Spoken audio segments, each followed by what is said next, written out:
السلام علیکم ورحمۃ اللہ وبرکاتہ۔ جرابوں پر مسح، جس طرح موزوں کے اوپر مسح کرنا صحیح ہے، اسی طرح جرابوں کے اوپر بھی مسح کرنا صحیح ہے۔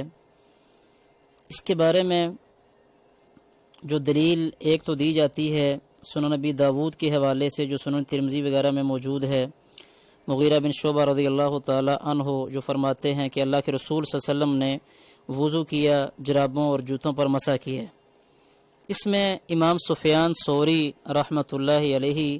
سکہ امام ہیں لیکن مدلس ہیں، سماع کی صراط نہیں ہے، لہذا یہ روایت سندن صحیح نہیں ہے۔ اسی طرح امام ابن ماجہ رحمۃ اللہ علیہ کی سنن میں حدیث نمبر 560 ہے، ابو موسیٰ اشعری رضی اللہ تعالی عنہ کے حوالے سے کہ وہ نقل کرتے ہیں کہ اللہ کے نبی صلی اللہ علیہ وسلم نے جرابوں کے اوپر مسح کیا ہے۔ اس روایت کی سند بھی صحیح نہیں ہے، عیسیٰ بن سنان راوی ضعیف ہے۔ البتہ امام ابو داؤد رحمۃ اللہ علیہ نے جو باب باندھا ہے، باب المسح علی الجوربین، اس باب کے آخر پہ امام ابو داؤد رحمۃ اللہ لکھتے ہیں کہ جرابوں کے اوپر مسح کیا ہے علی بن ابی طالب رضی اللہ تعالیٰ عنہ نے، عبداللہ بن مسعود نے، برا بن عازب، انس بن مالک، ابو امامہ، سہل بن سعد، عمر بن حریث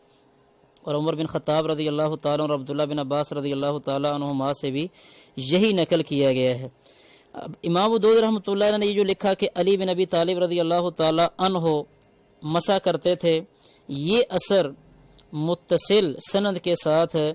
صحیح مصنف ابن ابی شیبہ میں اس کا حدیث نمبر 1998 ہے، حسن سند کے ساتھ موجود ہے۔ اسی طرح دوسرے نمبر پہ امام ابو داؤد رحمۃ اللہ علیہ نے لکھا کہ عبداللہ بن مسعود رضی اللہ تعالی عنہ جرابوں کے اوپر مسح کرتے تھے، یہ اثر بھی مصنف ابن ابی شیبہ میں اس کا حدیث نمبر 2000 ہے، لیکن اس کی سند میں امام اعمش رحمۃ اللہ علیہ ثقہ ہونے کے ساتھ ساتھ مدلس ہیں اور ان کا آنا ہے، سماع کی صراط نہیں ہے۔ تیسرے نمبر پہ برا بن عازب رضی اللہ تعالیٰ عنہ کا نام امام ابو داؤد رحمۃ اللہ علیہ نے لکھا۔ برا بن عازب رضی اللہ تعالیٰ عنہ کا عمل صحیح سند کے ساتھ مصنف ابن ابی شیبہ میں حدیث نمبر 1996 ہے، اس میں موجود ہے اور اس کی سند بالکل صحیح ہے۔ انس بن مالک رضی اللہ تعالیٰ عنہ کا نام امام ابو داؤد رحمۃ اللہ علیہ نے اس کے بعد لکھا۔ انس بن مالک رضی اللہ تعالیٰ عنہ کا عمل امام دولابی کی کتاب القنا والاسماء میں حدیث نمبر 1009 ہے، حسن سند کے ساتھ موجود ہے کہ جرابوں کے اوپر مسح کرتے تھے۔ آگے امام ابو داؤد رحمۃ اللہ علیہ نے ابو امامہ رضی اللہ تعالیٰ عنہ کا نام لکھا ہے کہ ابو امامہ رضی اللہ تعالیٰ عنہ جرابوں کے اوپر مسح کرتے تھے۔ ابو امامہ رضی اللہ تعالیٰ عنہ کا یہ عمل بھی مصنف ابن ابی شیبہ میں حدیث نمبر 1991 ہے، حسن سند کے ساتھ موجود ہے۔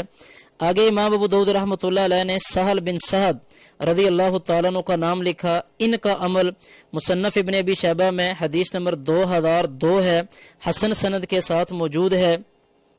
اس کے بعد آگے عمر بن حریث رضی اللہ تعالیٰ عنہ کا عمل بھی اسی علی بن ابی طالب رضی اللہ تعالیٰ عنہ کے جو عمل کا حوالہ ہے، علی بن ابی طالب رضی اللہ تعالیٰ عنہ سے نقل کرنے والے عمر بن حریث رضی اللہ تعالیٰ عنہ ہی ہیں۔ آگے لکھا امام ابو داؤد رحمۃ اللہ علیہ نے کہ یہی عمر بن خطاب رضی اللہ تعالیٰ عنہ سے بھی روایت کیا گیا ہے۔ عمر بن خطاب رضی اللہ تعالیٰ عنہ کا یہ عمل مصنف ابن ابی شیبہ میں حدیث نمبر 1986 ہے، لیکن اس میں جلاس راوی ضعیف ہے، لہذا عبداللہ عمر بن خطاب رضی اللہ تعالیٰ عنہ سے یہ ثابت نہیں ہے۔ لیکن اس کے علاوہ باقی صحابہ کرام سے ایک صحابہ کرام سے یہ عمل ثابت ہے۔